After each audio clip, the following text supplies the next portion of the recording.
how would you summarize 2025?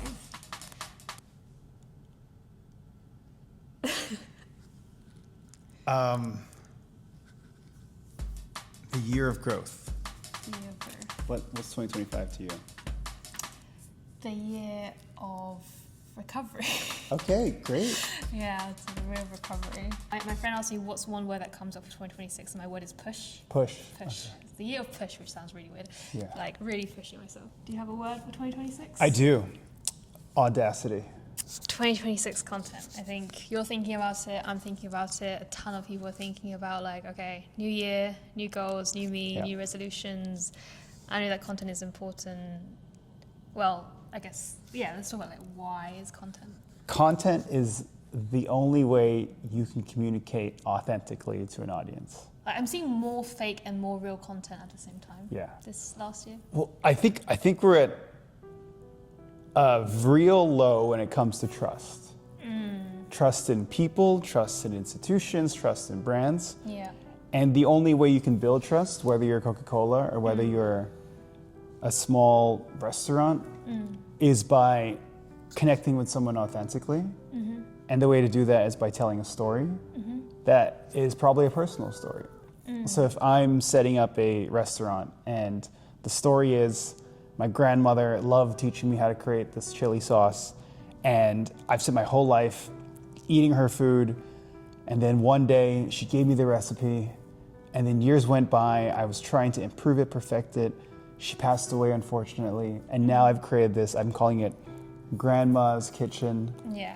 You know, that to me, yeah. that story is never told by Coca-Cola. You know, that story is never told by Chipotle, really. I mean, they try to, but the story that I can tell as Grandma's Kitchen founder, that's an advantage that people have if they're creating content, particularly if you're a smaller business. Yeah, you got me really thinking there actually, because like if I think of big brands, I mean, I only know like think Puma and Nike. Was it Adidas? They're like brothers or something. I forgot. Yeah. But otherwise, like, what is Coca-Cola's story? What is? I mean, McDonald's story. I watched what was that movie? The Founder. The Founder. That was a Right, good one. But like a lot of these huge brands, the story isn't really. It's not the first thing we think about. But if you're a founder and you're probably what size company? Less than 100?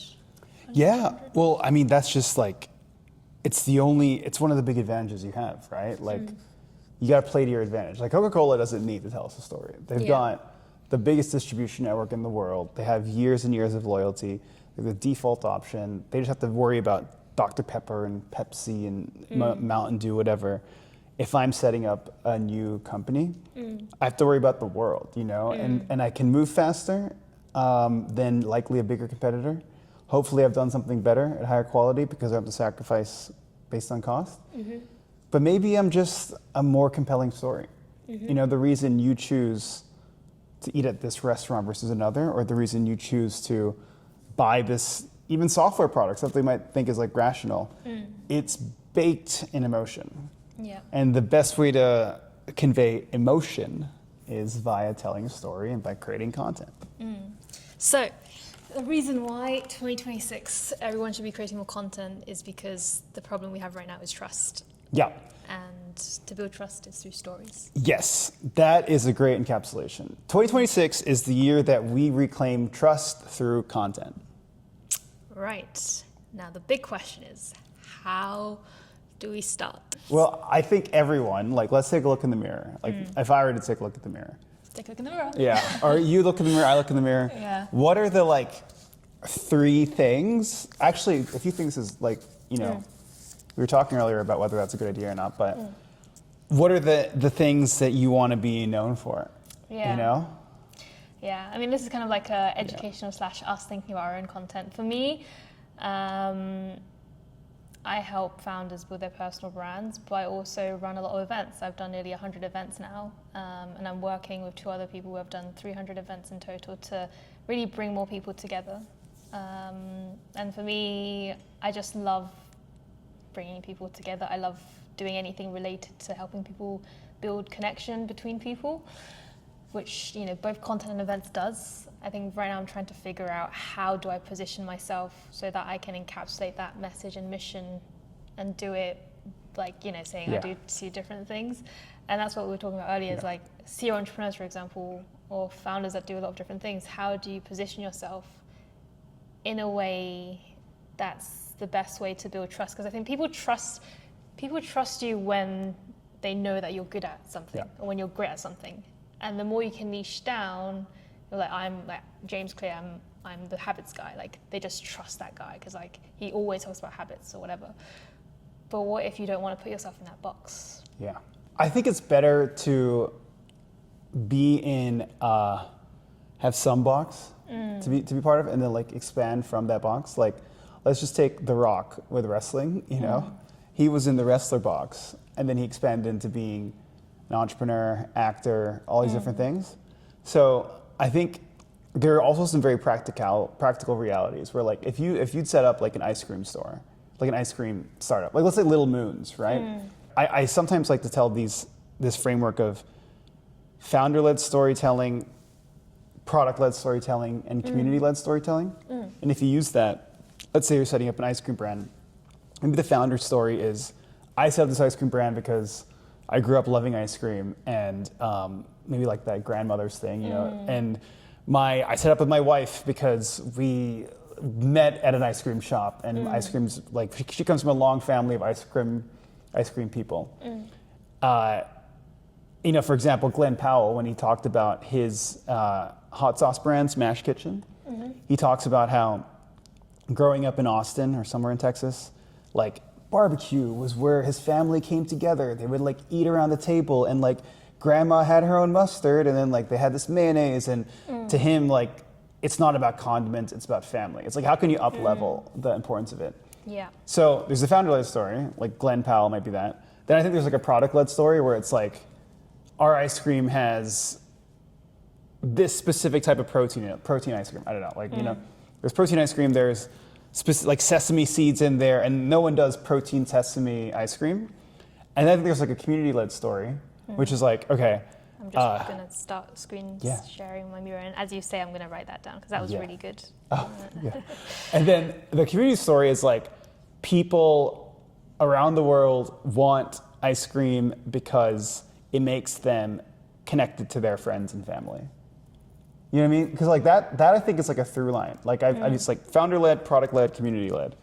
Like, you know, if you were setting up, like there's like Imi Ramen is a ramen brand, and their founder-led story is like, it's like these two guys got together, they left their corporate job because they are both like Asian American, and they grew up eating ramen as, you know, a big part of their culture. And they wanted to create ramen that was healthier because they love it so much. They wanted something that was healthy. That's the founder-led story. And you can like expand upon that in a million different ways, 50 different iterations, blah, blah, blah. Product-led story is the fact that they added, I think it's protein to their ramen, or some sort of ingredient change that made it, it's not just ramen with like different flavor. It's like there's something in Imi Ramen that makes it a slightly different type of product. And then the community-led story, they had a whole separate sub-content format, which is like Ramen on the Street, where they were interviewing people in this like really cheesy way, to be honest, about like, they asked really deep questions, like, tell me what you think about like love and Don't be afraid to do what you answer in, like, think really you warm can't way, do. Which Why is I that? think the goal of that was for people to associate these warm feelings with like ramen, because ramen's kind of like a comfort food. Yeah. And then, but they did that in a way where the person doing the interview was actually dressed up as like a ramen in their logo. Interesting. And they had that branded microphone. So that's one starting point, right? That's one format. Founder-led, product-led, community-led. Yeah. That's one thing I say. And that's really, that ties in well into the topic of like perception. Yeah. In terms of like, within these stories, how do you want to be perceived from both, I suppose, an emotional view, but also from a practical view? Yeah. Yeah. I think emotional might matter more. Like let's say Gary Vee. Like Gary Vee, respect. No one has respect. Yeah. No one has lit up the marketing world the same way Gary Vee has in the last 20 years, right? But if you like think about it, right, his early stuff, again, respect. He was doing things like, I think one of his early books was called like Jab, Jab, Hook, where he said, okay, give lots of free value content and then eventually charge, you know, after you've given so much value over years, That's like the jab, then that's the hook, and then the hook might be you do consulting for a brand or you sell your own course or product or whatever. That's super interesting, but it's not like he's the only person in the world that's ever said that. Like the concept of itself is not dramatically novel. But I think what was novel about him is that he came in as a sort of like boisterous, aggressive guy. You know, he's like, I'm a straight talking fucking Gary V. Like, I'm not here to sugarcoat things. I'm here to tell you the hard truth, old man, you know? Like, I think there's something about the refreshingness of it. You know, he's not a marketing professor. He's like a street professor, you know, metaphorically. And I think, like, he also has a background of taking, I think it was a wine brand, wasn't it? Family's wine brand. Yeah, like increase their revenue. But there's value in that, but I think people are attracted to him for more of the emotional, qualitative reasons. And also unattracted to some reason. Yeah. What kind of questions should we ask ourselves? Like, how do you want to be perceived? But then the way you said, go back, Gary, is like also tone of voice. Like all these little things actually like do subconsciously have an effect. So the question is, when you're starting out, how deep do we want to go with that? I mean, I suppose on one hand, you can train yourself on like how do you change your tone and stuff like that to create a certain effect, but then you also want to be yourself. I think you are creating a character, for better or worse. And a character might be more authentic to you or less authentic to you, but you are creating a character. Like at the end of the day, we're living in a simulation and you're creating a character for the video game of life.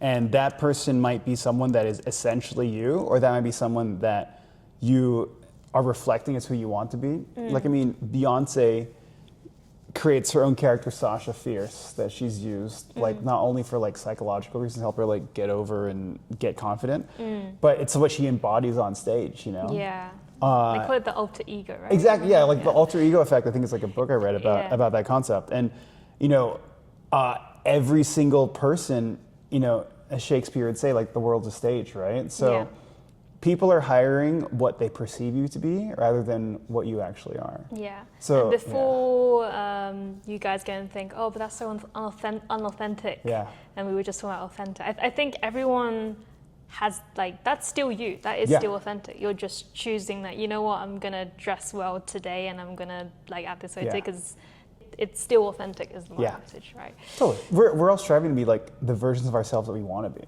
right? Yeah. Like a version of me that I want to be is slightly more this, slightly less this. I mean, I was watching the latest season of Starting Five at the NBA. Tyrese Halliburton, one of these NBA players, his coach kept telling him like, dude, you got to be more aggressive. And he knew it. He's like, I know, I'm like a nice guy. Like I'm not aggressive on the court. But he knew that being more aggressive is what he needed to be. And then when he actually kind of like got over that and said, okay, fuck it, I'm gonna be more like aggressive on the court, he started doing better and they got to the finals. And it was like something he needed to be. It's like, like generally speaking, like I think we are probably just putting ourselves down more often than putting ourselves up. So like when you're an athlete or something like that and you're like on a golf course and you're trying to be the best version of yourself, you're fighting against the demons that are saying, nah, you're not gonna make it, you know? So like, what is authentic? The version of yourself that is saying you're shitty, or the version of yourself saying you're even better than you think you are? Yeah, and not to go off topic, but that's why I actually think content creation, personal branding, it's such a personal development journey as well. Like that's killer. Like that's the whole killer. What the Neo guy said about like identity. It's like where we start off creating this character. Okay, this is how I want to be when I'm creating this content. But then like the more consistent you are in showing up as that person, the more you become who that person is. So you were saying how on the weekends I am a creative producer. Maybe you can kind of talk into that, because I think that's a big part of kickstarting your content journey, is like developing the habit, developing the identity and showing up every single day as that person, which starts as, maybe building that alter ego as a first step. I think a lot of this is psychology that's like already kind of tested and researched and like a lot of experience where like if you are morbidly obese, unhealthy, need to lose weight, part of what people would suggest you doing is rethinking the person that you want to be. Where, if you're lazy and when you wake up in the morning, you're not going to go to the gym, you're not going to go for a run. One of the things you should do is like, and again, this is like via studies and research, et cetera, is that you gotta really alter your psychology more than anything. It's like, okay, I am going to wake up and I'm going to go for a run because I am no longer confining myself to what it means to be a morbidly obese, unhealthy person. I am a runner. I am someone that wakes up in the morning and is not lazy. I am someone that takes care of him or herself. And it sounds so simple, but like that's how we operate, right? Like if you think of yourself as like unhealthy and not worthwhile and I'm just like a fat piece of shit, like I'm not gonna actually get up because a fat piece of shit would be a lazy fat piece of shit and wouldn't leave his bed. Yeah. So that's like an extreme example, but like, you know, if you think to yourself, okay, oh, I'm not a content creator. You know, like so many people I talk to, and you probably That's the biggest, right? that's the biggest reason why when I talk to prospects, like, why don't you want to build a personal brand? It's like, I'm not an influencer. But look at how they default identity. Yeah. You know?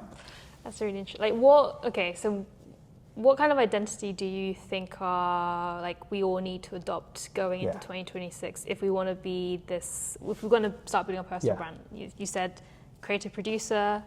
I mean, some people don't like the word influencer. I don't really have anything like against it. Why do you think it's such a like icky identity? Well, I think we're still in the wild west of the influencer economy, right? Like I think the word influencer is very triggering. I love the word personally, but like to someone they might be like influencer, like someone faking some video about some like, you know, and I even see stuff like that, people making fun of like, here's how people would eat a burger. Here's how a food influencer would eat a burger. It's like, oh my God, this is the best burger ever, right? Yeah. So it's like this like weird inauthentic thing. And then you know that account Influencers in the Wild, where they make fun of influencers. They like take pictures of influencers taking pictures like at beaches and stuff. The reality is like, dude, this is a career. This is a way to live life. But more importantly, this is a way to participate in the modern economy. Yeah, and we are always being influenced, whether we like know or not. Priests are influencers. Yeah, and I feel like it got me thinking, what's the difference between a creator, like I am a creator versus I am an influencer? I feel like because when you use the word influencer, it's perceived as like you're trying to change me. Yeah. Whereas like if I'm a creator, I'm like, oh, you're not trying to change me, you're creating content for yourself, but that still influences me. Yeah. I just don't want to admit that. Well, like Casey Neistat would never call himself an influencer, right? He's like a filmmaker, a content creator. He makes stuff in that video you shared with me, he's like, I don't care if other people want to watch this video. I'm making it for myself. Other influencers who are in the traditional definition would be like, oh, I'm going to make this video because I want it to get a lot of views. I want to like tap into this trend. It's like people like make videos that are just like trends on TikTok where it's like, oh, I know this thing's trending. Let's make a video to copy that trend. That's much less artistic than a Casey Neistat. But I don't think they're like bad, you know? I think we are in this world where, and this is something that bothers me sometimes, it's like creator, influencer, talent, those words are all very triggering for people. I see them as very much hybrid terms that blend together, and I don't mean any of them to cause offense. But at this point, it's like if someone is caught up in the semantics, they're missing the broader point. You know, the broader point here is that you, no matter who the hell you are, you could be a person who's a really big fan of plants, right? There is no downside and only upside to creating content about plants. You know, so I think everybody's just whatever. If they want to, again, pick the identity that suits them, it's like, oh no, you know what? I'm not an influencer. I'm a plant enthusiast, and I just happen to make videos about plants. Yeah, that sounds like you're still doing the same thing, but you're attached differently. So I think maybe that's one thing to address is actually, I know people that want to create content, but there are things that hold them back, and I always bring it back down to identity. You know, because they don't want to be seen as an influencer, or maybe the way they're looking at themselves right now is, I don't know, like, what do you think for yourself? Like, is there anything in the past, for example, what were the reasons that held you back? What identity did you carry? Just insecurity. You know? I think we're all self-conscious. We're all insecure. What were you self-conscious about? Looking weird. I don't know, like saying something dumb, being perceived as like not knowing what I'm talking about. But these are all just like mental prisons that we lock ourselves into. You know? And I feel like so many people, like, the reason I relate to everything that you said, I feel the same way. But then I look at like, what have I managed to achieve? Like, okay, if I've managed to do this, I can just share what I've done. Yeah. And then that like kind of builds up. Cringe is a stepping stone, you know? I mean, you know, like Mr. Beast even talks about that, right? Where he like looks at videos of himself and he's like, oh God, I can't even bear to stand what I look like. I mean, every influencer creator pretty much says that, where it's like, oh dude, the videos of me like 5 years ago, I can't even stand looking at them. Yeah. Yeah, but then so many people that are like,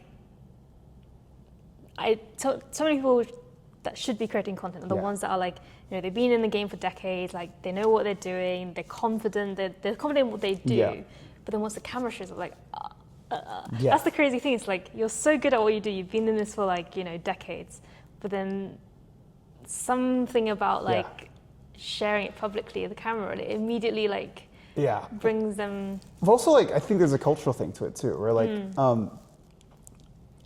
younger people, like, I mean, my grandparents would be especially against that, but 16-year-olds in high school right now probably are just more cool about it because that's just what it is, right?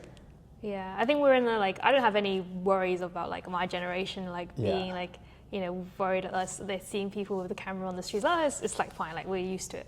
But I think now it's like the period of where I think if the older generation, well, not the older generation, but like if they're not creating content, then they're like really missing out. Totally. You are missing out. Yeah. If you're not. But everyone my age content. wants to build a personal brand. See, but exactly. everyone like that, I feel like if they build a personal brand, they would do so much better than me. Yeah. Than not doing it. Yeah. What do you think makes good content? In general? In general, / also when you're thinking about your personal brand. That's a good one. Man, I feel like there's so many layers to that. Like, how would you answer that? I think again, subjective. Yeah. But like the ones that stand out to me personally, the ones that I really like, I think because I was brought up, like my dad was in the film space, so when I was a kid I was watching him behind the scenes doing stuff on the laptop and stuff. So I love behind the scenes content. Like I just love seeing, you know, I know Stephen Voller has one, I know different people have like behind the scenes, and I just love watching like people fiddling with the camera on the back end, like just how they think or like all that kind of stuff I really like. And I think because I really like it, I want to do more of that because it also feels authentic, it feels real.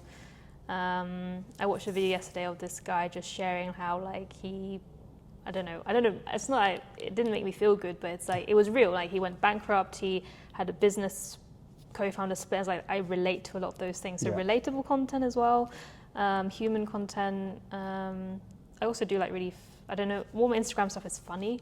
Yeah. So, I guess like at the end of the day, like content should solve one of like three goals, right? Like educate, inspire, entertain. Yeah. And that's the ones I watch as well. Like if I think, what content do I watch? Education content, teaching me something I don't know. Entertainment content, scrolling at night. Yeah.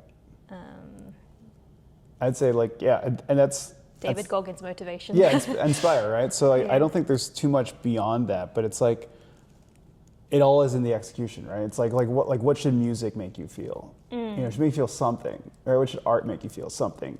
Is that something a nostalgia? Is it something an energy? Is it a sadness? You know, like there's no wrong answer to how music should make you feel. Songs that makes you feel, right? Yeah. I also like analysis content as well. Yeah, that's technically education, right? Yeah. How do you go about thinking about your like content pillars? So it's kind of like naturally like what music you gravitate to, right? It's like if you like, okay, let's put it this way. Like let's say you were to manually analyze your Spotify Wrapped, where it's like, okay, here's the raw data of what you've listened to this year in terms of music genres and lengths and how many tracks, blah, blah, blah. I mean, you could just apply AI or just like do some like sort of like analysis and be like, okay, I realize in the last year I've spent 40% of my time listening to house music, 30% of my time listening to heavy metal, 20% of my time, blah, blah, blah. I think that's kind of how your content should work out too, where it's like, if you think about what you talk about in a business setting in the last year, what would the topics be? Well, probably 30% of this, 30% of this, you know, 30% of this. And it all ladders up to like a theme that probably is no surprise. But the same way how the beauty of like the Spotify Wrapped is that it's surprising but not surprising. You know, it might confirm the surprise is in the details, not in the macro themes. Like I'm not surprised by like who some of my top artists are or the songs are. But I'm like, oh, I thought that guy would be number 3, but he's actually number 1. Or like, oh, that song's my number 1. Interesting. Like I thought it'd be like 20, but maybe I didn't realize how much. But like the macro stuff's obvious, right? It's not like, okay, oh my gosh, I had no idea that I listened to carnival music this last year. Like you should know these things, right? So the same thing for content, right? So okay, if you think about the last year, what do you talk about? Like if you're working in the creator economy, you talk about creator economy stuff. But what are you really interested in? You think about, I spent so much time the last year thinking about creator-led brands. I spent so much time thinking about that. Man, probably like 40% of all conversations I had last year with regards to that. You start thinking like, okay, and also I'm really into sports. I've had so many conversations about athletes, not just the sports themselves, but how athletes monetize, create brands, invest, buy teams. That's something I talk about a lot. I probably spent 20% of my whole year thinking about that. So if you think about it, like it should be natural. It shouldn't be something where like I'm going to start talking about ice hockey because I want to. Now, where there is a nuance to what I just said, it's like, okay, if your business is going in a certain direction, it's like, okay, I spent 1% of my time thinking about sports last year, but for 2026, sports is a big focus for the company, a big focus for me as an individual. Maybe I need to up that from 1% to 20%. Yeah. But I think it's usually pretty intuitive what the topic should be. Yeah. It's more like in the details. You got me thinking about what we spoke about last time as well, like the balance of being an artist where you're creating for yourself and creating for the audience. Yeah. How do you think content ties into like business KPIs or goals? How should a business owner think about that? Because I feel like, the reason why certain people aren't creating content right now and they're thinking about it is probably not because they like creating, but I think because if people like creating, they'd probably already be creators by now. But they're thinking, how is that going to benefit my life, my business usually? Yeah. Well, then you got to link that to the marketing funnel, right? Yeah. So it's like, okay, if you got 3 topics, let's say you're a D2C ice cream brand. And maybe you take those 3 areas, like I mentioned, founder-led, product-led, community-led. Maybe it's like, okay, founder-led, it's like we're going to have 1/3 of our content talking about the founders and how delightful and quirky and colorful we are. 1/3 of the content is going to be about the product in the sense that it's low-fat ice cream that is made with no artificial flavoring, whatever. And the third part is like, okay, we already are selling, we're not a brand new brand, but we are selling to people who love our stuff, and people are creating ice cream meetups in cities around the world. If you take those 3 things, that's essentially, loosely speaking, your content strategy. So then you start thinking like, okay, well, how do you map that against the marketing funnel? Like if you're going to create a marketing plan regardless, right? Yeah. The thing is, like, people don't always see the connection between the marketing plan and the content plan. They're usually in silos. And the reality is, it's like your marketing plan should be linked to the content plan. So it's like, okay, if those are the 3 areas you're going to talk about, how do you tell that story across the marketing funnel? Okay, will there be awareness content created in the form of just really heartwarming stories about me and my founder and how we created the business? That's not necessarily going to obviously sell product the same way a Facebook ad with a coupon will sell product, but that will drive awareness and consideration. So it's like if you start mapping your content pillars against the marketing funnel, then it starts becoming... So it's like awareness, and then it goes down to... Consideration, conversion. Conversion. I mean, there's a lot of ways. Like there's the AIDA framework, there's attention, interest, desire, action. There's a lot of different ways to look at it. But this is the thing, man. It's like content is marketing.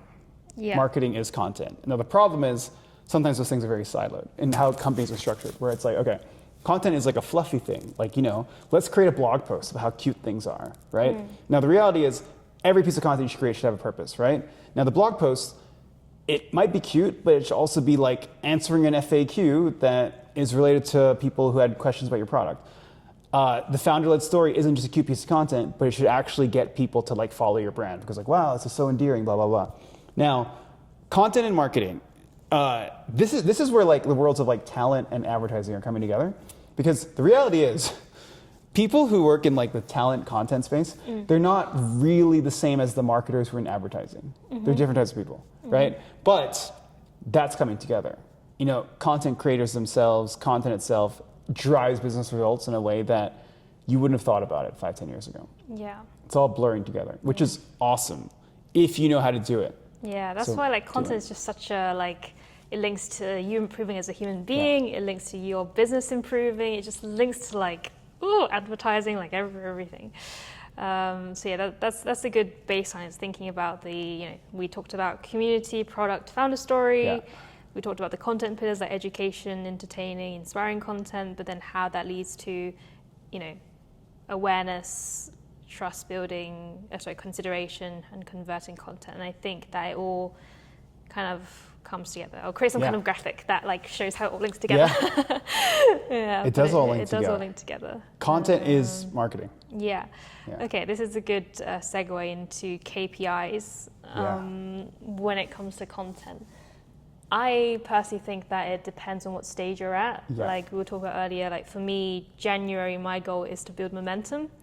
I think if you're starting out, you haven't created content before, or you're inconsistent with it, like it takes me some time to warm up to the camera.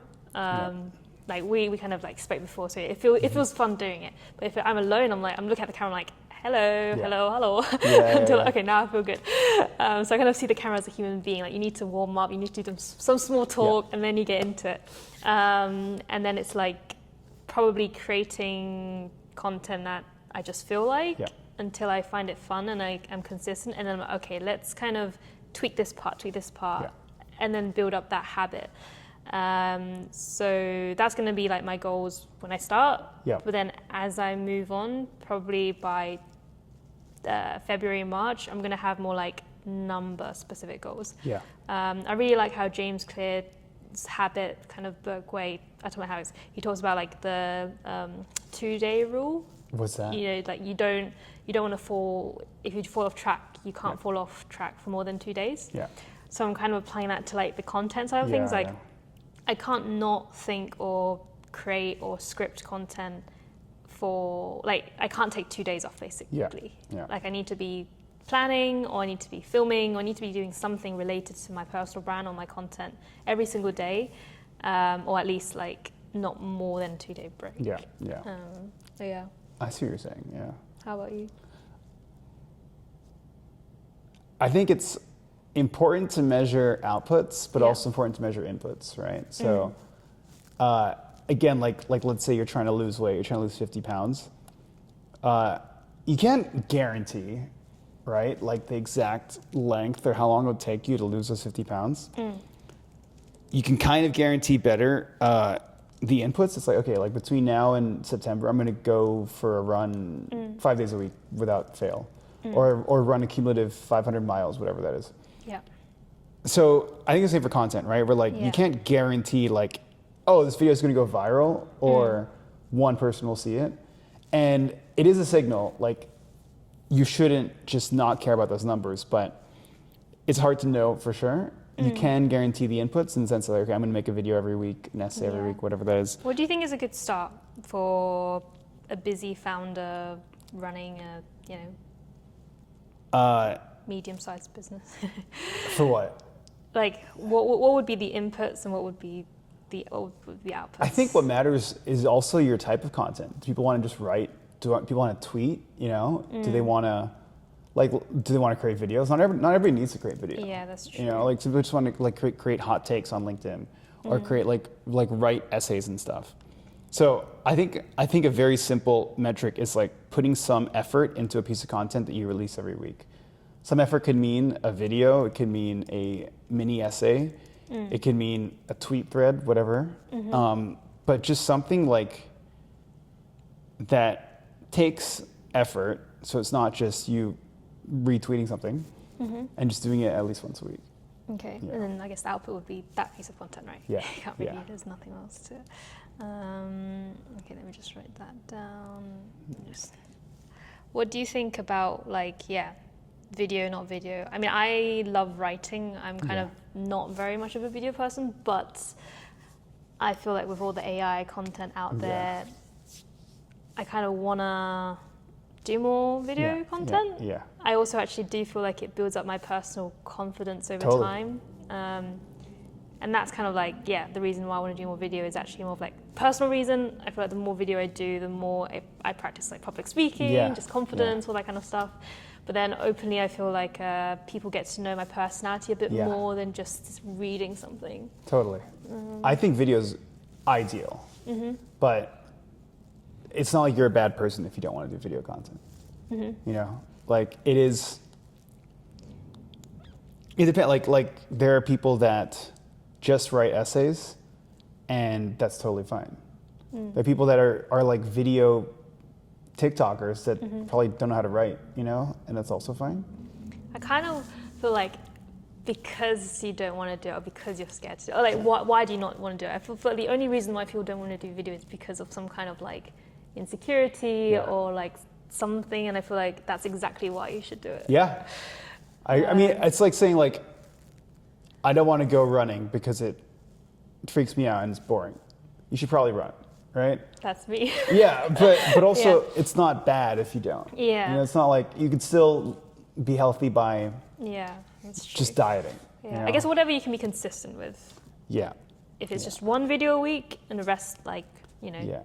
So balancing, like, how about for you? What content is easy for you and what content like kind of scares you, but you know you should do it? Or is there any content that's completely off limits you're not going to do? I think written content feels easier. And I've written a lot in the past, so I can do hot takes. I think turning that into video is great. I think I get caught up in what I perceive the effort to be in terms of things like editing. Yeah, that's true. That's true. And I think it's also easier to write an essay or something that isn't as powerful versus you looking like an idiot in a video that's not as good.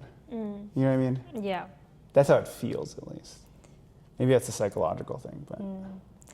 How do you plan to build the habit of consistency? Because I think, like, what are the hardest parts about creating content? Okay, maybe like thinking about the ideas. We've got AI now, so that's kind of not like that's easy now. Yeah. Camera gear and stuff. Well, you can't. There are people that have blown up from doing stuff on their phone. Editing. Okay, that is going to be more effort, but it's manageable, and you know when your staff doesn't need to be like amazing and stuff. So for me, I think it's always consistency that gets to me. How do you deal with that right now? This is really hard. I think I'm working on it. I think writing has become so easy because I'm like, I always have ideas. Yeah. I'm like, oh, what happened yesterday? Or like, what call did I have? Or like something, and I'm like, okay, let me just write it out. And I can write it whenever I'm on a walk or something. I think video is harder because I'm kind of like, I'm not feeling it. Yeah. I'm not like all these excuses essentially. So for me, I'm really thinking about like what kind of environment can I create. That's important. So for example, at home, I've got like some lights. I've got like just a setup where all I need to do is just put the camera, turn it on, and I'm ready to go. Yeah. Whereas last year I didn't have that, as I was just putting it off. Yeah. And the other thing I think is making it fun and doing it with people. Like this right now, it is fun. It's interesting to me. Telling people as well, I think. So it's like, okay, I've told Anthony I'm going to post, I'm going to do this, I'm going to do it. What does James Clear say again? It's like, make it fun, make it like, convenient or something, visible. What's the blocker for me is probably like, okay, film it. Yeah. And then storage is always maxed out. Yeah. My laptop sometimes is really slow, so editing is just like really, really slow. How do I fix those? I need to think about it, but maybe it's what is it for you? I think allocating time, where it's like if you time is a big reason, right? A lot of, especially for a founder. Well, but if you let's say social accountability, financial stakes, and time allocation. So if I think I use if I paid for you to do Muay Thai classes over the next 6 months, and I told you I just paid £10,000 for a course, and it requires you to do from 7 a.m. on Saturday to 7 p.m. on Saturday every week for the next 20 weeks. Yeah. Show up to this thing. You'll feel like I've invested so much. You'd feel bad Have you ever yeah. done those challenges with your friends where like, if I don't do it, I'm going to pay you like 10. I like that idea. I've seen like Tim it, Ferriss talk scared. about it. It's just like, oh my gosh. But that's the thing, you got to do it like you're scared, you know? That's It's true, like, that's true. You're going to feel like, oh my gosh, I have to do it. well, this is like this, and this is go back to identity, right? Are you the person in 2026? Yeah. You know, we're turning over a new leaf here. You know, Yeah. you have the ability to change the person you are. Yeah. Are you the person that's going to be afraid or lazy or not do something because that's what you feel? There's so many times in my life I have, you know, like, and I'm saying this as someone that feels fucking lazy and feels like, oh, I didn't do this, or I acted cowardly. I acted out of fear in these moments in my life. Why didn't I run that marathon? You know, why didn't I? And the thing is, it's like, everyone has that experience, but you just have to make a decision. Yeah. Is that who you are now? I also feel like people don't change until like, oftentimes the pain is bigger than staying the same. And I feel like with content, that's the thing. It's like, especially with founders where I'm making money through like cold outreach or, you know, all these kind of different avenues, and therefore content is always oftentimes a nice to have, not a like, I'm going to die if it doesn't happen kind of thing. So how do we create that sense of like, you know, like, I have to do this, otherwise what is going to happen, without that accountability? For example, some people watching right now, or, you know, they don't have friends in the content space. Yeah.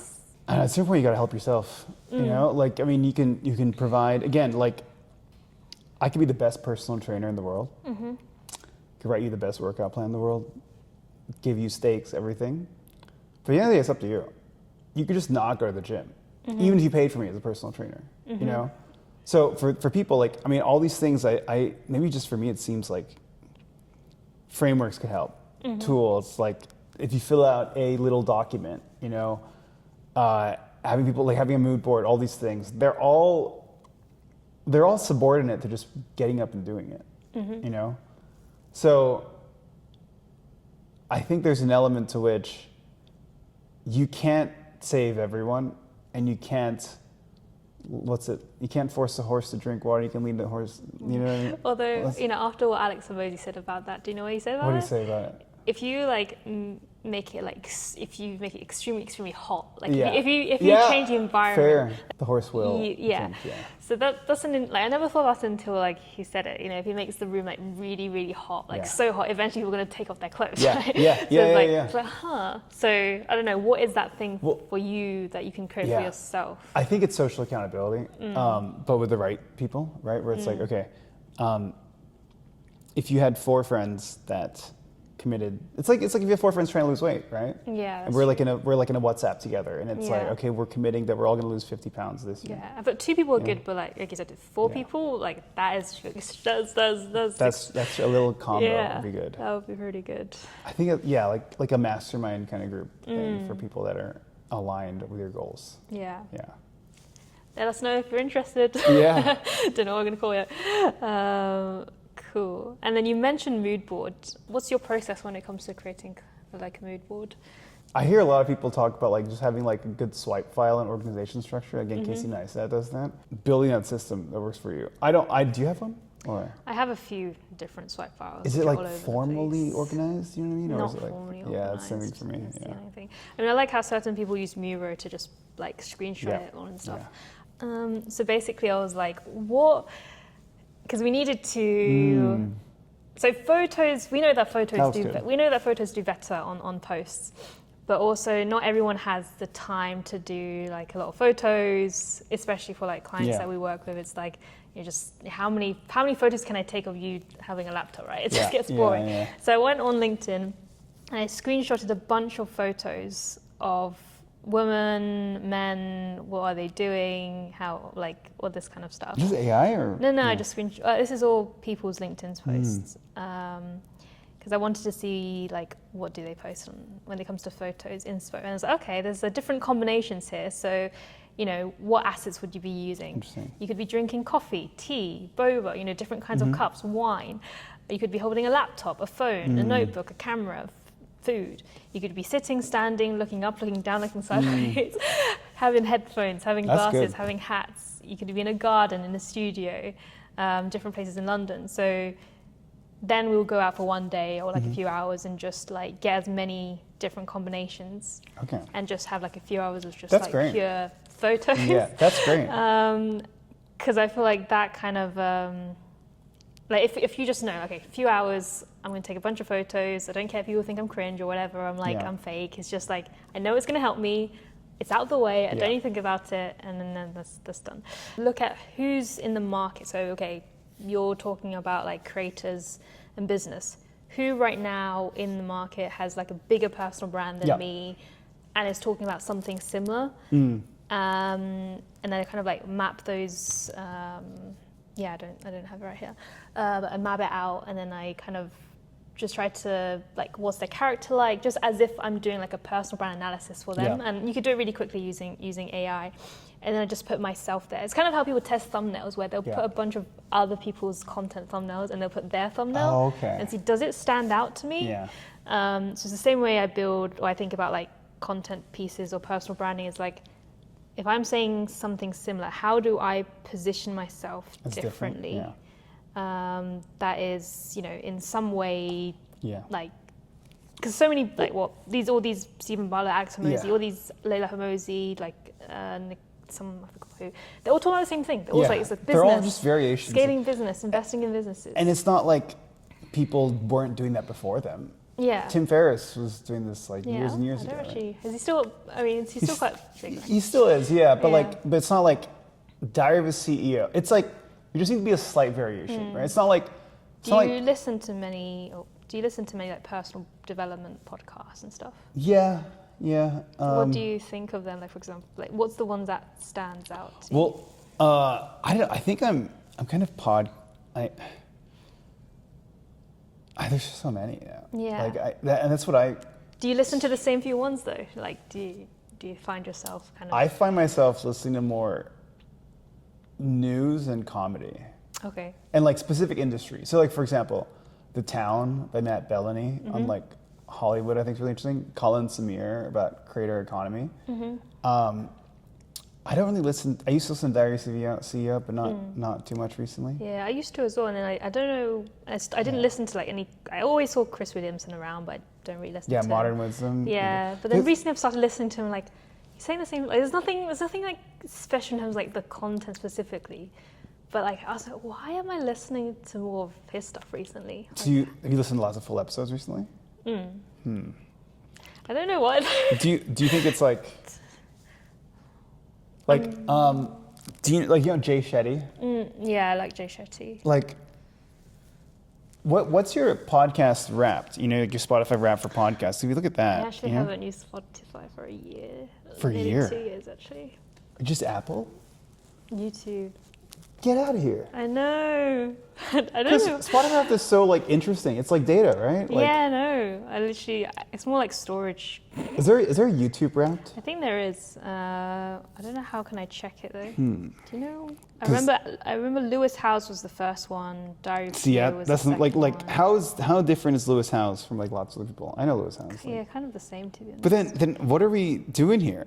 Well, that's the thing, right? It's like at a certain point, like I think that there's still value in them, but maybe the very first time you listen to a personal development podcast, you're like, oh my God, this is mind blowing.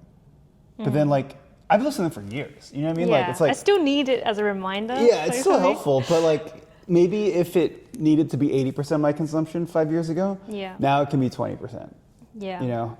Because I think I also just, like, what's the goal here? Educate, inspire, entertain. Maybe like I've shifted where I needed more inspiration and less entertainment 10 years ago, and now it's switched. How do you tackle that like objection where like, I see all these people building personal brands and they're all saying the same thing, and I feel like I don't really, if I go and join that crew, then I'm part of that, you know. Well, it depends on your goal, right? Like, again, if you're Casey Neistat, you'd say that you're doing something very different and artistic. If I'm just trying to like parrot the latest self-help, that's not necessarily net beneficial to the world. Yeah. But also it's not harmful. Are you doing it for fun? Are you doing it to achieve a certain business goal? You know? I don't think, that's why, like, I don't think what I'm talking about here is like self-help personally. personal development. I mean, it is part of how I think about the world, but I don't think that's the area that I'm trying to dive into. But also at the same time, like neuro knowledge, I think, is a unique ass person, and that's technically personal development, arguably. What do you think makes him unique? The combination of everything, right? Because like he talks about spirituality, personal development, but in a very colloquial way. He is visually striking. Yeah. His format is unique. He writes on a whiteboard for like an hour. He has this music in the background. It's like all these little things add up, right? Yeah. It's like different painters. Technically everybody's still just using paint and like a brush. But there's a lot of variations. Like actually, Impressionism is different than modern art. It's very different than like this type of like movement of Picasso. Yeah. But at the end of the day, it's still just paint on a canvas, right? Yeah, So, that's a really good point. yeah, so that doesn't mean you shouldn't be a painter. Yeah. If you think you're just doing what they're doing. Yeah, that's a really good point. Like there's a lot of, what's the word? Like there's a lot of business YouTubers out there. There's less business YouTubers that like fitness out there. Yep. There's less business YouTubers that like fitness and is a mum or a dad. Yep. And then there's even less that do that and always wear yellow or something. Well, like it's about finding that unique combination. Like, do you see that Tara Keeney? That sounds familiar. So she interviews entrepreneurs, but she does it while walking. Oh no. Oh So- yes. Yeah, Yes. right? So like these questions that she's asking, it's not like no one's ever asked these questions before. Yeah, it's like she's she interviewing does it while founders. She's like, tell me, how did you become blah, blah, blah? And it's not like this is that dramatically. She interviews some really huge people.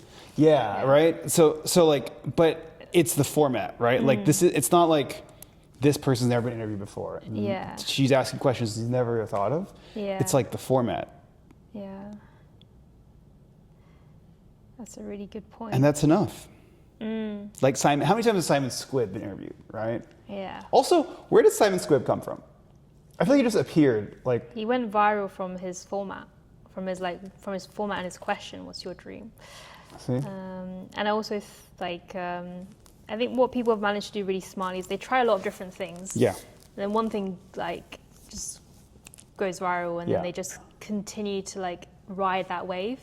Yeah. To ride the wave when you hit that point.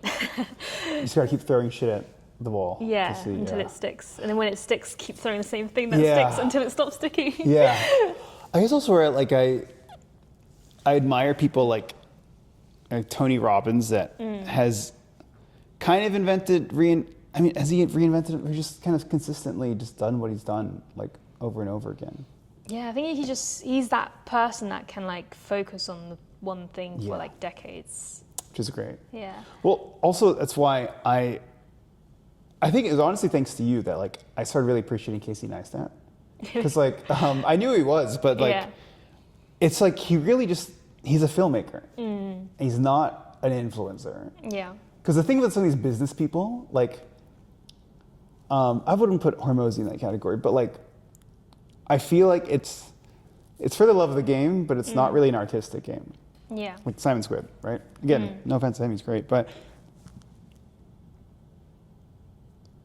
I think I find myself wanting to be as much of an artist as a business person. Yeah, same. Which I is think maybe we're aspirational, the same. but you know? I think if we put people in, not people in buckets, but you've got us where we are both the businessy and creative people. Yeah. You've got the pure creative people. And then you've got people that are purely doing it for like, I know this is going to get me money, so I'm going to do it. Yeah. And there's no problem of being like either one. It just shows that like there is room for everyone. But then that will affect your approach, I suppose. Yeah, I'm thinking more and more like I think in scripts where it's like well, not script but like scenes. Yeah, like Casey Neistat. Like that video that YouTuber I showed you where he does like analysis on like a topic in a show. Yeah. But he has like a song looping in the background. Yeah. Like that to me, like I just get so excited about it. Like that just that like touched me. Like I don't know what it is. Just like Yeah. he's telling a story about his life, relating it to a show he's watching, has the same song in the background, is related to the theme, and then the editing is just great. And I think that's what I need to do. Yeah. Yeah. Starting with like music, like I just get so excited by the idea of like music being the centerpiece. Like I can't. It feels. How would it be for people who don't really, don't think about what their voice is great, the music side? How does one think about how music links to the content? And when you mean center space, what does that mean? Well, that's the thing. The only person I've seen do it well is that YouTuber, right? Where it's like let's say there's a song about. Okay, let's put it this way. Let's say. I just can't put this. I'm coming with this on the spot. You know the song "Englishman in New York"? How dare you? First off. I mean, I don't remember names. I probably remember it when I hear it. Well, it's a song by Sting and the Police about how he's like an Englishman in New York, and it's a classic song. And I think about like music videos, like MTV. I love, right? And think about like if you are a director of a music video. There are a lot of ways you can convey that music video, right? Like, you can make it super abstract, you can make it a story that's being told, blah, blah, blah. It's like, I want to treat business videos like music videos. That's a really good, like, that's the thing, because like, for example, Stephen Pollard uses film, movie and that's how he blew up, because he was the first to do it. I don't think anyone's, other than that example, like, the music stuff. Because let's think about like, okay, let's say, I'm trying to think, what's the song?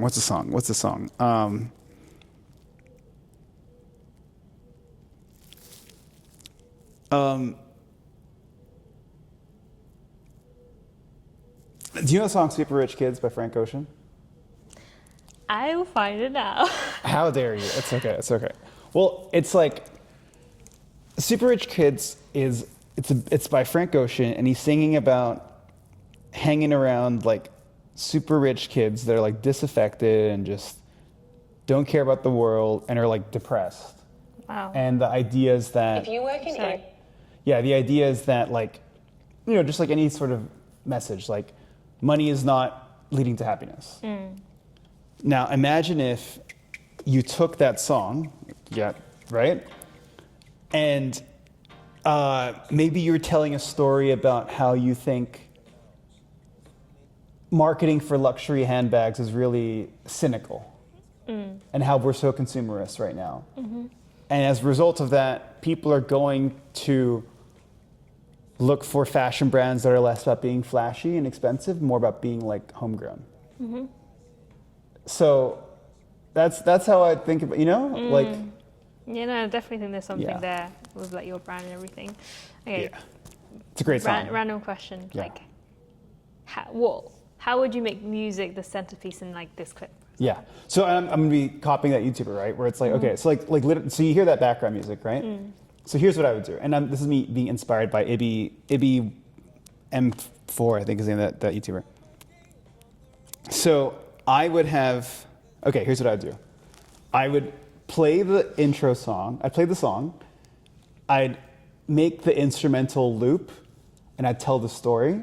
And I'd be like, maybe I'd have like one lyric where it's like, too many joyrides in Daddy's Jaguar, too many white lines and like super rich kid, whatever like the song is, right?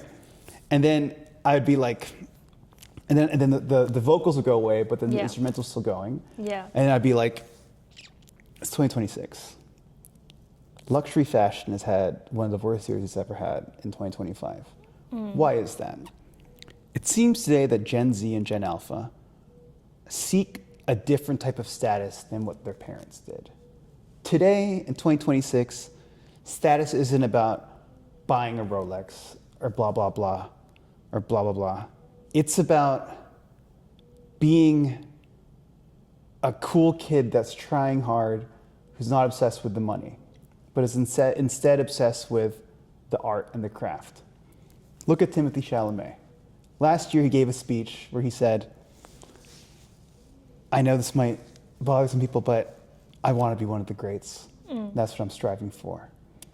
We've lived in a very cynical world in the last few years where it was cringy to try hard. And materialism was something that was celebrated. But I think we're getting to a world where brands are seeing that cringiness is no longer the cool thing to do. Extravagance is no longer the cool thing. It's more about being authentic. Here's a brand that did blah, blah, blah. Here's a brand that did blah, blah, blah. Here's a brand that did blah, blah, blah.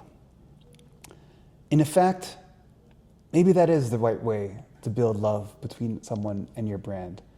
And then there's a part in the song where he goes, real love, I'm searching for a real love. So, right? Yeah. That's it. That's great. I'll do that right now. I'll fucking film that today. Yeah, no, do it. And I love it. I can see that, like, no one's doing that in terms of, like, and every star could be, like, you know, different music or something, and you'll be known for that. Like, oh, what music is he going to start? Exactly, yeah.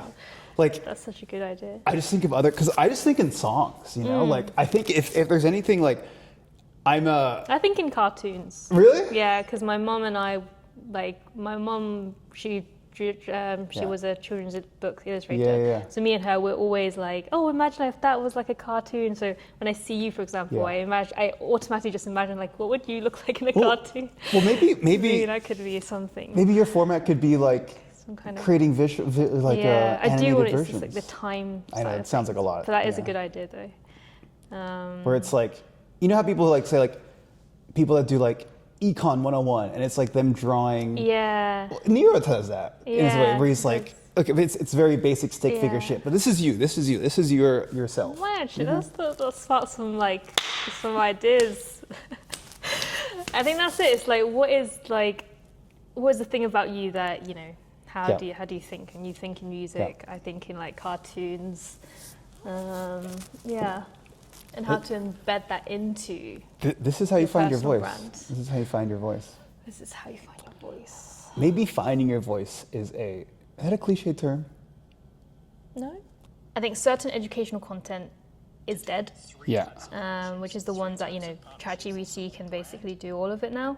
But I think the ones where it tells a story, where like, this is what happened to me, and it helped me learn this, and this is how I'm applying that kind of content. Well, you can't, you can't fake a personal story. Yeah. You know, or at least you can't, like, I could literally copy a personal story if I wanted to, but that's difficult, right? Yeah. Like, what do you think of, I forgot who, there's like one AI that's coming out that's going to be like an actress or something, and right now they're building her personality. because I heard it on the podcast. Because also at the same time, dude, I mean, like Lil Miquela was created years ago. Hatsune Miku is a Japanese like influencer created years ago, and she's still like used. Like people own her IP, but I just feel like I'm not saying it's not a thing, but it's more of a stunt than an actual thing. You know what I mean? Like Lil Miquela, do you know Lil Miquela? Yeah. Right? Like she's still a thing. Look, and she gets sponsorship from brands and stuff, but like this is like look, she's here at the but it's like a there's a difference between like something that's like a cute stunt versus something that's actually consequential, right? That's why personal brand's so important. It's like if people know you're not AI. Yeah. There's gonna be a point where. But how do they know, like, oh, this person or this, like, how, I think people are still faking stuff even with them. For sure.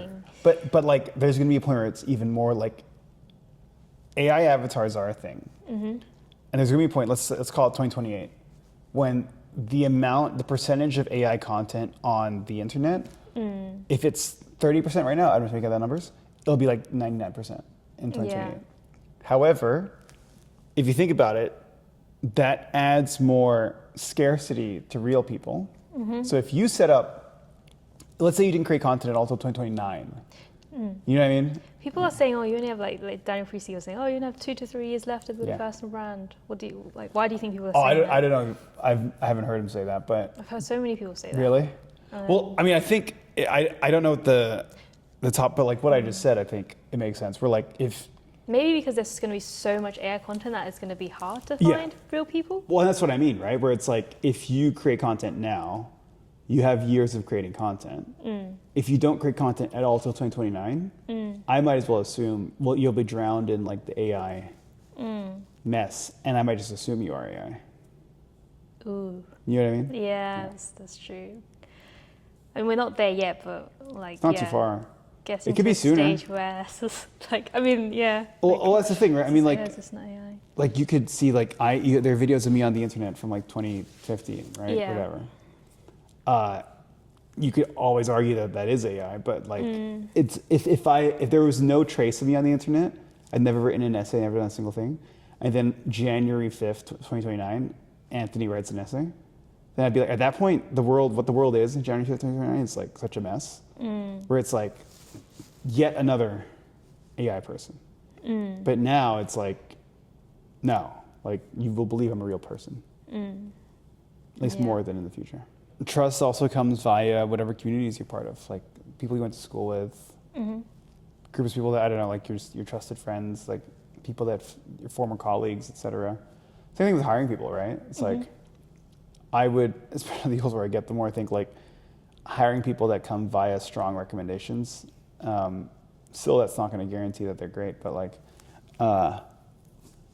there's an element of built-in trust versus someone I don't know at all, you know? Yeah. But reputation is it, right? Like, Yeah. like if you're a well-known thought leader who's given 100 talks in the last year, you're just higher perceived value than someone who hasn't. Yeah. Whether it's right or wrong is, yeah. Let's talk about Timothy. You mentioned it earlier. Yeah. Timothy Chalamet. Yeah. Do you watch Dune? I did. Wonka? No.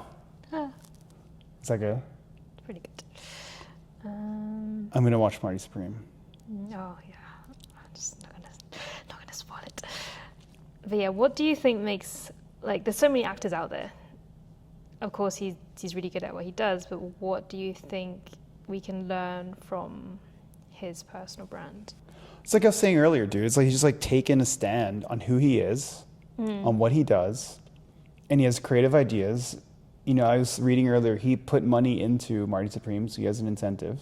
Oh really? Yeah, like that Zoom campaign, the Zoom call, the SD Kid rap feature, all that stuff, you know, it's like,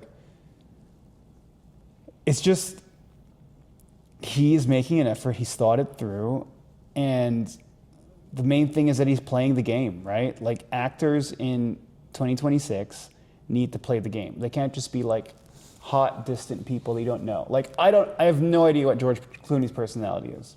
No idea what Angelina Jolie's personality is. Julia Roberts, Brad Pitt. I'm sure they're not bad people, but I feel like I actually kind of know Timothy Chalamet. And I don't mean that literally, but like we can build parasocial relationships in 2026, right? You've seen videos of Timothy, like, you know, you've seen the one where he's like in high school and rapping on the stage, right? Yeah. Or like that Zoom call, like the Zoom call, even if it's like all an act, right? Yeah. It is still like content, right? He feels more authentic, right?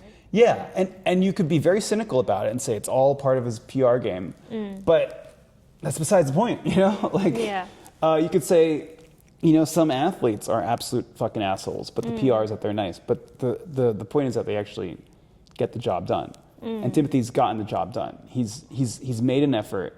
He's doing more stunts, more things as an actor than most people. Like Ryan Reynolds too, right? Like he's just made an effort to create these different events and tell stories to the public in a way that goes beyond this sort of like revered actor role, right? Where traditionally, again, actors had publicists to protect them from the press. You know, you wouldn't have really intense, it would all be very fluffy, very polished.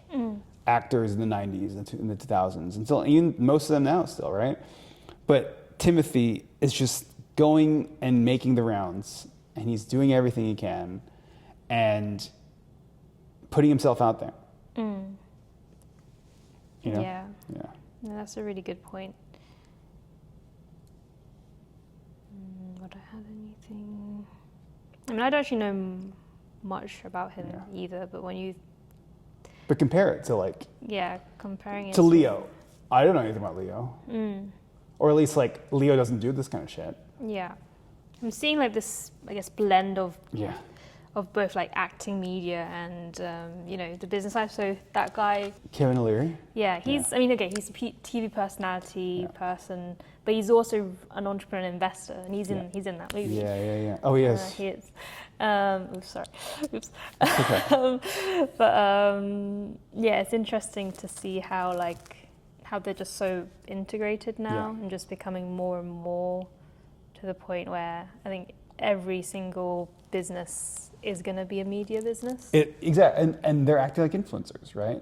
Like, think about like iShowSpeed. Dude, iShowSpeed is just like literally on camera for hours. And it's not polished at all. And he just does crazy shit, like walking around fucking Shanghai and just like doing random things with people he meets on the street. Timothy is just like being like that, but in a polished way. But again, traditional actors and talent wouldn't even think about that. That'd just be crazy to them. Yeah. Which again, it's why coolest people like Kevin Hart make an effort to like, you know, Kai Cenat's Mafia-thon? Well, Kai Cenat stays for like weeks nonstop. But like he had Kevin Hart come over for a sleepover, and that was like part of it. They were just like, I think I remember. There was one that was on the news or something. Yeah. Because it's so much. There's actually so much effort that goes into live Of course. streaming. You know, how do you? I think was it the Gary V. A lot of people are saying Alex Hormozy as well. Like he's going into live streaming. I think that's like the next thing is like live streaming. Yeah. But that means you need to be really good at entertaining people and keep you engaged for long periods of time. That's what TikTok Live is all about. Yeah, it's interesting how we went through the whole like normal form 15 to 30 minute content on YouTube to like, oh, short form it's all short form. And then now on YouTube we're seeing like 3 hours. Like, I think Alex just did this, right? I watch him a lot, that's why I know. But he just did like a 7 hour, 40-minute video. Oh, really? Oh, video Not or non-stop, live stream? just video. Okay. Just video. But Alex now Hormozy did? Yeah. Really? I think so. Now I think on YouTube at least, like I'm seeing mega long videos. So live stream is one thing you predict. Is there anything else that you think is going to change in 2026 when it comes to content? Oh yeah, you're right, dude. 7 hours. No. Have you watched this? No. I don't know how I'm going to get through 7 hours. I love the idea. Yeah. I mean, I think Caleb Rowson did like a 7 hour course. Like they're basically turning YouTube long form content into like a course thing. Because he was saying how, you know, you're going to build more trust if someone watches you for like hours straight. Then like, how many short form pieces of content does someone need to watch for them to like, know, and trust you compared to like one long form video? But then it's like, how many people can get other people to watch them for like more than an hour, more than 3 hours? The comments are always hilarious. One more video before bed. Yeah. That's a really funny one. I skipped school for this. Do you think this is worthwhile? Jeez. 7 hours. What did we do to deserve this? One of my favorite things is to look at comments. Like, what kind of content do you think founders should be making if they're looking to target, like, you know, CMOs, CEOs, like, that are very, very busy? Is it short form? Is it long form? Is it mega long form? I don't think busy people are going to watch mega long form. I don't think they're going to watch inspiring content. No. Either. But also, like, I mean, but founders is like broad, right? It's like founders who are doing B2B SaaS or founders who are launching alcohol brands, you know what I mean? I think it all just relates to who your target is, right? Yeah. Like if you are selling you've launched a tequila brand versus if you launch like a B2B accounting software that uses AI to like optimize the revenue of your company or whatever, it's just very different who your target audience is. Yeah. I mean, do you think everyone should be creating, like, I actually think everyone should be creating content because everyone actually is human at the end of the day. Yeah. I don't know anyone who doesn't like funny kind of comedy stuff and scrolls just for entertainment. So I feel like even if your main target isn't usually that person that watches all these videos, I still think creating content will help build that sense of like knowing you, even though you're not trusting you, but I've seen you around, you know. Well, but it's also like I don't mean as in the sense that like there's different goals of the content, right? Where it's like if you're building HR software, you should maybe build mini videos talking about HR issues, right? Versus if you're selling a B2C product to like millions of people. You know what I mean? Where it's like a B2C product that's selling millions of people, you can maybe create just like a funny, crazy skit video that's you in a park, right? That's somehow related to your product. If you're building HR software, maybe you create a video series interviewing people who are in HR and the experiences they've had. Yeah. That's still content, right? Yeah, and twos. What's a good wrap up? We spoke about why you should create content, how to go about creating content, the different pillars, habits, identity change. What would be the last message for someone who's thinking about creating content? Build your own system. Build your own system. Yeah. What would you say? I like that. I think building a system is good. If you want to know what system we use, then check out the next one. Yeah. I would say don't overthink too much. I think just focus on the content pillars that Anthony shared and the combination thing that we spoke about, and just have a think about that. Write down what is your combination. Oh, there you go. And there we go.